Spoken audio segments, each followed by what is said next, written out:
로프트 각은 페이스면과 수직 방향 사이의 각도를 말합니다. 각 메이커별로 비교해 보았습니다.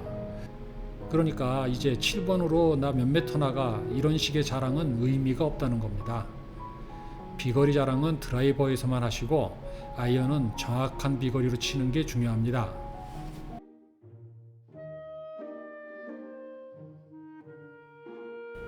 안녕하십니까. 골프에 빠진 남자 골프 덕후입니다. 클럽 구입하실 때 어떤 스펙 보고 결정하시나요?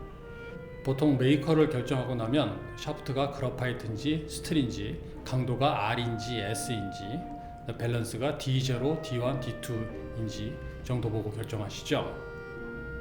오늘은 여러 스펙들 중에서 중요한 항목을 간략하게 알아보도록 하겠습니다. 클럽 구입하려고 주변에 물어도 보고 시타도 해보고 하지만 막상 구입하려고 샵이나 쇼핑몰에 들어가 보면 스펙이라고 하는 표에 숫자들이 복잡하게 써 있습니다.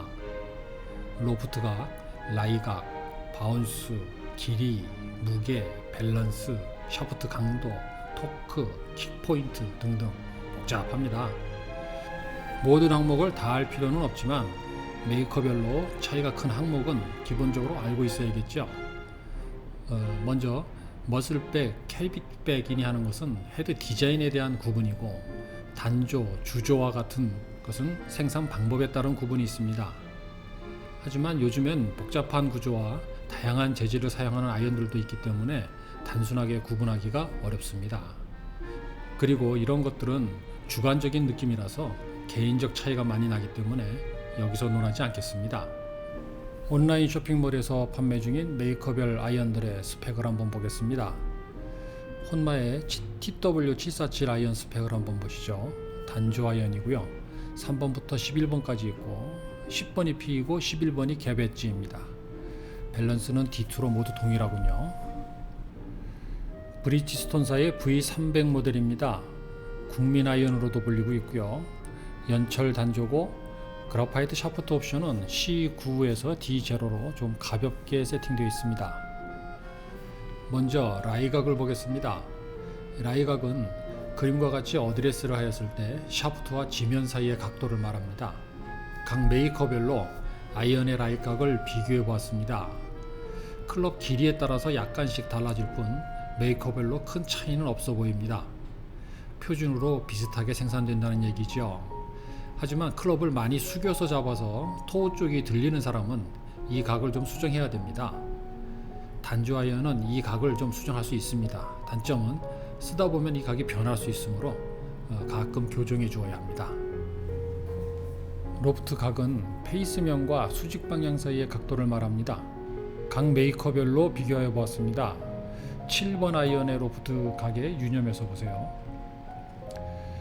타이틀 리스트의 신형 아이언 라인업 같은 경우에 34도부터 29도까지 형성되어 있네요. PXG의 경우도 보면 32도에서부터 28도까지 되어 있습니다. 메이커별로 이 각도의 차이가 크죠. 여기서 주의할 것은 번호별 각도의 간격이 조금씩 차이가 난다는 겁니다. 야마 RX 120 모델을 예를 들자면은 8번과 9번 사이의 각도는 5도 차이, 9번과 P에도 마찬가지로 5도 차이입니다. 만약에 56도짜리 샌드 웨지를 갖고 있다면 50도짜리 갭 웨지가 필요하게 되는 겁니다. 아이언 로프트의 역사를 볼까요? 1950년대에는 피칭 웨지가 없었나 보네요. 요새는 1, 2, 3번이 없어지고 4번도 없어지는 추세입니다. 시대별로 로프트 각도가 점점 작아지고 있습니다. 아마도 업체들의 마케팅 때문이 아닌가 싶네요. 비거리가 늘어나는 착시의 효과를 주죠. 지금 우리도 그러죠. 나 7번으로 120m 쳐. 그래? 나 160m 치는데. 비거리에 대한 욕심은 옛날이나 지금이나 똑같습니다. 클럽 메이커들은 우리 신형 클럽이 훨씬 멀리 나갑니다라고 매년 광고를 합니다. 광고대로라면 지금쯤 7번으로 수백 메터는 칠 겁니다. 그러니까 클럽에서 비거리를 늘리는 방법을 연구는 하지만 한계가 있으니까 쉬운 방법으로 로프트 각을 줄이는 겁니다.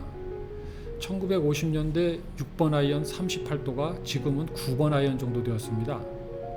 특히 일본 메이커들이 각도가 더 작지요. 뭐 아시안 스펙이라나 뭐라나 그러니까 이제 7번으로 나 몇 미터 나가 이런 식의 자랑은 의미가 없다는 겁니다. 비거리 자랑은 드라이버에서만 하시고 아이언은 정확한 비거리로 치는 게 중요합니다. 밸런스는 스윙 웨이트를 말합니다.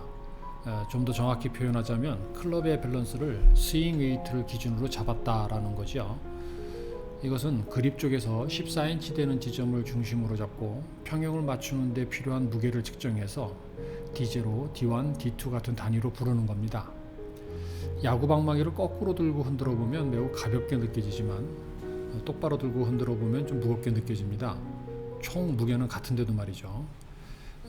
앞에서 스펙에서 보셨듯이 대부분의 클럽은 성인 남성 기준 D0 또는 D2 정도의 스윙 웨이트로 균일하게 맞춰서 생산을 합니다. 요즘 추세는 롱아이언 쪽은 D0 정도로 가볍게, 숏아이언 쪽은 D3 정도로 좀 무겁게 차이가 나도록 밸런스를 잡는 경우도 많습니다.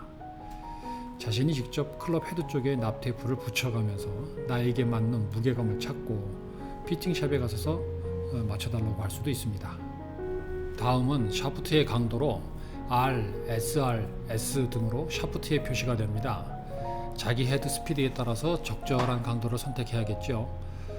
스크린 골프에서 치고 나서 화면 아래를 자세히 보시면 볼 스피드가 표시가 됩니다. 이것을 참고해서 자기에 맞는 강도의 샤프트를 찾을 수 있습니다. 그런데 메이커별로 샤프트 강도를 표시하는 기준들이 약간씩 다릅니다. 미국 스펙과 아시아 스펙 같은 경우는 같이 S라고 표시가 되어 있어도 다르다는 것은 모두가 알고 있죠. 앞선 영상에서와 같이 스파인 때문에 그 샤프트 각도에 따라서 강도가 약간씩 차이가 나기도 하고요. 로프트 각의 경우와 마찬가지로 샤프트 강도에도 약간의 거품이 있습니다. 특히 고반발 클럽들의 경우 표시된 샤프트 강도는 믿을 수가 없습니다. 그래서 최종 조립된 클럽의 CPM을 측정해서 샤프트 플렉스를 구분하는 방법이 정확하다고 할 수 있겠습니다. 이 CPM에 대해서는 나중에 한 번 더 자세히 다루도록 하겠습니다. 그 외에 샤프트의 킥포인트, 토크, 그립 등 여러가지 고려할 사항들이 많이 있지만 여러분들이 골프 클럽을 고를 때 스펙을 보면서 비교할 수 있게 되기를 바라면서 간략하게나마 다루어 봤습니다. 지금까지 골프에 빠진 남자 골프 덕후였습니다. 감사합니다.